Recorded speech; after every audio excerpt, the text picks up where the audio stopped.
Napoleon Hill was a journalist and writer who was fortunate enough to get the opportunity to interview the richest person of his time, Andrew Carnegie.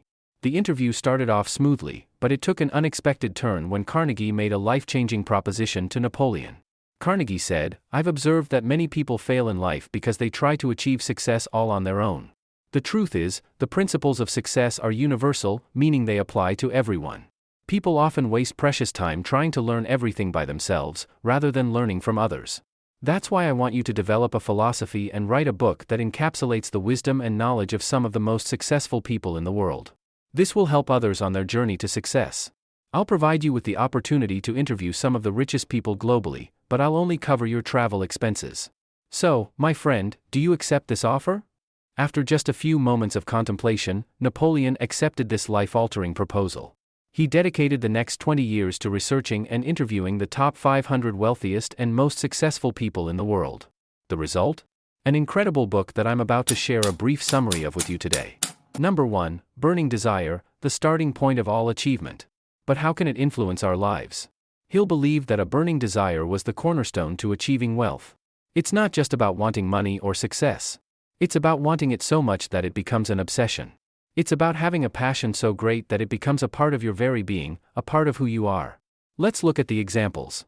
One of the most compelling is the story of Edwin C. Barnes, a man whose intense desire led him to partner with the great inventor Thomas Edison. Barnes didn't just want to work with Edison. He desired it with every fiber of his being. He held on to this desire, nurtured it and let it guide his actions until it became a reality. His unwavering desire led him to exceptional success. Here's another excellent example.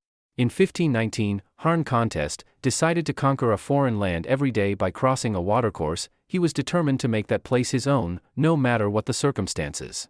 When he arrived with his 500 soldiers, he realized that the enemy greatly outnumbered them. Undeterred, he ordered his soldiers to burn all their ships. Why did he do this? Because he knew that they had to win the battle under any circumstances, but he also knew that if the ships remained, his soldiers might have second thoughts about retreating and might even think of running away. So, he burned the ships and said, "Now we have only two options, either we all die here by surrendering, or we put all our strength into defeating that huge army. And this land will take its share." The result of their speech and dangerous decision driven by such intense emotion was such that they risked their lives and won the battle with their soldiers. This is extreme desire, which doesn't even consider risking one's own life in pursuit of their dreams. The author suggests that this principle is not limited to fulfilling your desire for wealth, it can be applied to achieving various life goals. To do so, follow these 6 steps. Step 1, determine the specific amount of money you desire. It's crucial to define a precise financial goal rather than a vague wish for a lot of money. Step 2, identify what you're willing to give in exchange for the money you desire. Consider the sacrifices and efforts you're prepared to make to reach your financial objective. Step 3, set a definite date by which you intend to possess the money you desire. Establishing a target date is essential for motivation and focus. Step 4, develop a concrete plan for attaining your financial goal. Start working on your plan without waiting for it to be perfect. Step 5, write down your financial goal, your plan, and the steps you'll take to achieve it. Putting your goals in writing reinforces your commitment. Step 6, read your written statement of your financial desire daily. This practice helps your subconscious mind internalize and act upon your objectives. Now, let's move on to the second principle. Principle 2, specialized knowledge. Knowledge comes in 2 forms, general and specialized. Most people fill their minds with general knowledge, which may not directly apply to their lives. Successful individuals, however, focus on acquiring specialized knowledge in a specific field, becoming experts in that area. For example, an ordinary doctor who treats various illnesses in a general practice earns less than a specialist with in-depth knowledge of a specific area of medicine. The key is to concentrate on specialized knowledge that directly contributes to your goals. The story of Henry Ford illustrates this principle. When Ford was wrongfully labeled an ignorant pessimist by a newspaper, he defended himself in court.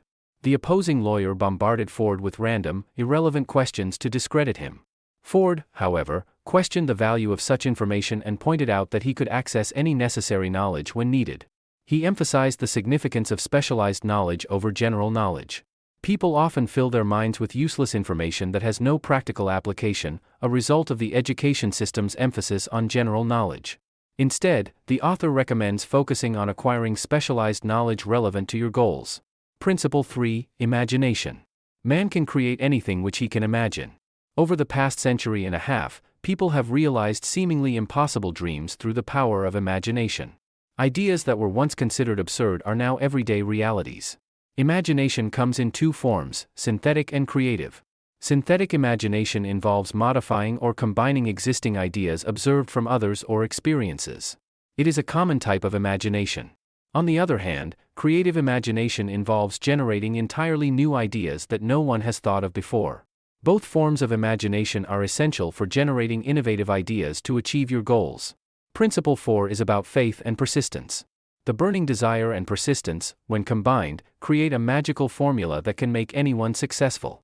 For example, there was a boy who was struggling during his childhood. One day, his teacher sent a note to his home, saying that your child is truly stupid and will never achieve anything. Please remove him from school. Then, his mother replied that my child is not stupid, and I will educate him myself, and you will see that he will become a great person someday.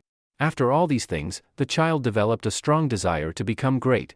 With his persistence, he eventually became successful, and one of the examples of his incredible persistence was the invention of the light bulb. Yes, the child I'm talking about was Thomas Edison. Edison failed around 1,000 times in the process of creating the light bulb. However, he didn't give up and eventually succeeded in creating the light bulb. Like if faith is the paint, then persistence is the brush. Persistence is the quality that allows us to keep pushing forward even when the going gets tough. It's about not giving up when we face obstacles or setbacks. It's about staying the course, even when it feels like everything is against us. Persistence is the driving force that keeps us going, no matter how difficult the journey may seem. But how can these principles help overcome obstacles and lead to success? Well, it's simple. When we have faith, we are able to visualize our goals clearly. This clear visualization acts as a roadmap guiding us towards our desired outcomes. However, the journey towards these outcomes is often fraught with obstacles. This is where persistence comes into play. Persistence allows us to keep moving forward, even in the face of adversity. It's the quality that enables us to keep going, even when the odds seem stacked against us. It's the fuel that keeps our engine running, even when the road is rough and the journey is long. So can faith and persistence really change our fate? The answer is yes. By harnessing the power of faith and persistence, we can overcome obstacles, achieve our goals, and ultimately change our fate. Faith and persistence are powerful allies indeed. And Principle 5 is the power of a mastermind. Ever heard of the mastermind principle? Imagine a group of brilliant minds, each with their unique knowledge, experience, and skills, coming together with a shared purpose. This is the essence of the mastermind principle. It's the coordination of knowledge and effort between two or more people, all striving to achieve a common goal. But it's not just about gathering a group of smart people. The mastermind principle emphasizes the need for harmony, trust, and a unified mindset. Now, you may be wondering, why does this matter? Well, the beauty of this principle lies in its potential to create a synergistic effect. When minds converge in a spirit of harmony, the collective intelligence created surpasses the sum of its parts. It's like constructing a puzzle. Each piece alone may not make much sense, but when they come together, they create a complete, meaningful picture. Hill believed that this principle was a cornerstone to achieving success. He argued that no individual, no matter how intelligent or skilled, could match the power of a well-coordinated harmonious group. The most influential figures in history, from inventors to business tycoons, didn't accomplish their feats alone. They all had a group, a team, a mastermind behind them. This principle encourages us to seek out others, to form alliances, and to value the power of collective intelligence over individual brilliance. It teaches us that success isn't a solitary journey, but a collaborative effort. So next time you're faced with a challenge, remember the mastermind principle. Seek out those who can complement your skills and knowledge, form a harmonious group, and work towards your common goal. The company we keep significantly influences our lives. As the saying goes, you are the average of the 5 people you spend the most time with. If you surround yourself with 5 positive and successful individuals, there's a high likelihood that you'll find success yourself. On the flip side, if you're more often in the company of 5 negative and unsuccessful people, your chances of remaining unsuccessful increase. This point is undeniably one of the most crucial aspects to take to heart.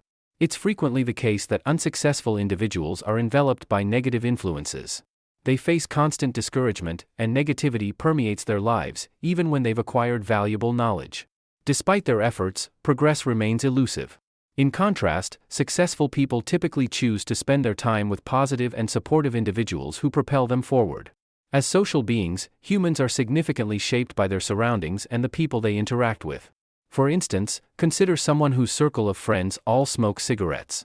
It's highly probable that this person will eventually take up smoking.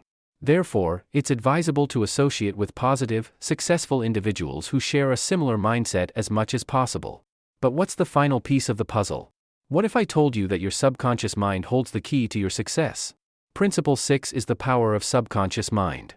In the world of Napoleon Hill, the subconscious mind is not just a storage room for past experiences. It's a powerful tool, a silent partner that's constantly at work shaping the course of our lives. Hill believed that the subconscious mind, like a fertile garden, absorbs whatever we feed it, whether it's positive thoughts of success or negative thoughts of fear and failure. Now, you might wonder, how can you harness this power? Well, Hill suggests that it all starts with positive thinking. By consistently feeding your subconscious mind with positive thoughts, you're essentially programming it to work towards your goals. You're setting the stage for success, cultivating an environment where your desires can take root and flourish. Think of it this way: every thought you have is like a seed. You plant this seed in the fertile soil of your subconscious mind. If you water it with positivity, nurture it with determination, and allow it to bask in the sunlight of your unwavering faith, it will eventually grow into the success you seek. But what happens if you plant seeds of negativity? They too will grow. But instead of bearing fruits of success, they'll yield a harvest of failure. That's why Hill stresses the importance of guarding your thoughts, of being mindful of the seeds you're planting in your subconscious mind. This all ties back to Hill's fundamental principle of success: the power of thought. Your thoughts, whether they're positive or negative, have a profound impact on your life. They shape your reality, influence your actions, and ultimately determine your success or failure. So the next time you find yourself doubting your abilities, remember this: your subconscious mind is listening. Every thought you have is a conversation with your future. Make sure it's a conversation worth having. The insights I've shared from one of my favorite books, Think and Grow Rich, which had sold over 100 million copies. If you're interested in buy a copy, you can find it in the description below.